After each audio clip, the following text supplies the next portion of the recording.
In this short video, we'll be joining my local friend Jamie up on the summit of Gowbarrow by Ullswater, and mighty Helvellyn looming large in the background, a favourite fellow of ours.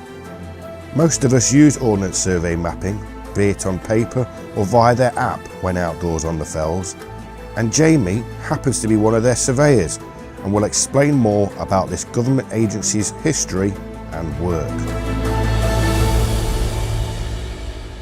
I'm fortunate enough to live and work locally to the area, and Helvellyn happens to be one of my favourite mountains.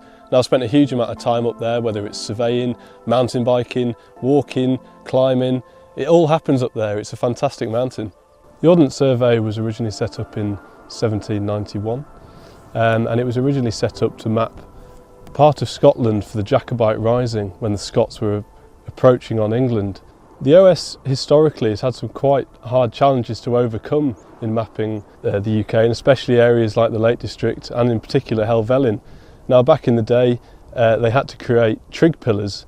Now, from this triangulation they could start drawing up maps of the UK and continue mapping any new features that started. Now, due to the fact that each trig needed to be seen from another trig point, it involved good weather to be around to be able to do that. Now, that might be the reason why it took 26 years up until 1961 to finally finish up the trig pillar network. Now, the trig on the top of Helvellyn behind me isn't actually on the summit of Helvellyn, it's just off to the side. Now, that may be because they needed to get a line of sight through to another trig. And the trig on Helvellyn is very memorable for a lot of people around the UK. It's probably featured in thousands of group photographs, thousands of individual photographs, and people see it as a real focal point of their walk. As they see it looming through the mist as they come up either Swirral or Striding Edge, they realise they're reaching the final point of their outing for the day. The Ordnance Survey doesn't actually upkeep the trig pillar network anymore, so they're a redundant feature in terms of survey work.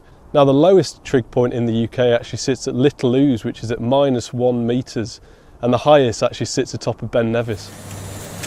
Now, the trig pillars act as one of the most visual reminders of the work of the Ordnance Survey, the other obviously being our paper maps.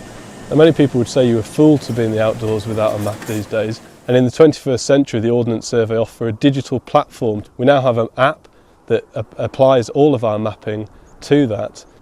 Now, a lot of people still favour a paper map over our digital format because, of course, a paper map can't run out of batteries.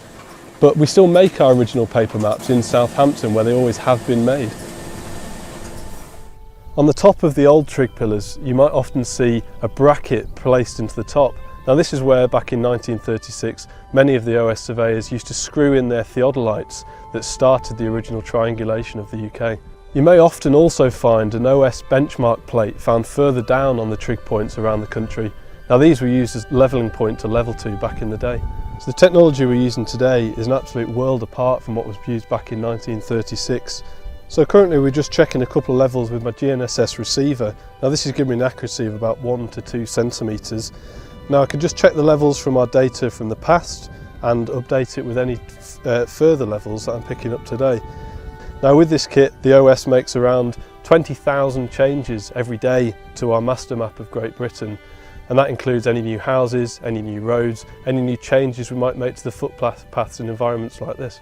Along with our 500 million geographic features, which makes up around 3 petabytes of data, the Ordnance Survey is actually involved in a huge amount of other data that you may not realise. We're involved in a huge amount of services for ambulances, police. We let them know the best routes to take their patients. We also inform on ambulances all of the important access points to any large buildings, to any large open parks. A lot of our data can also be used to create 3D models, and that actually happens in our OS Maps app. Now, that's really helpful for people to get a better understanding of the area, especially in places like Helvellyn. Now, Helvellyn's a really memorable mountain for me. It actually helped me get my degree, as it's where I did my dissertation, and it's also one of the first mountains that my dad took me up as a kid, so it really has a special place in my heart.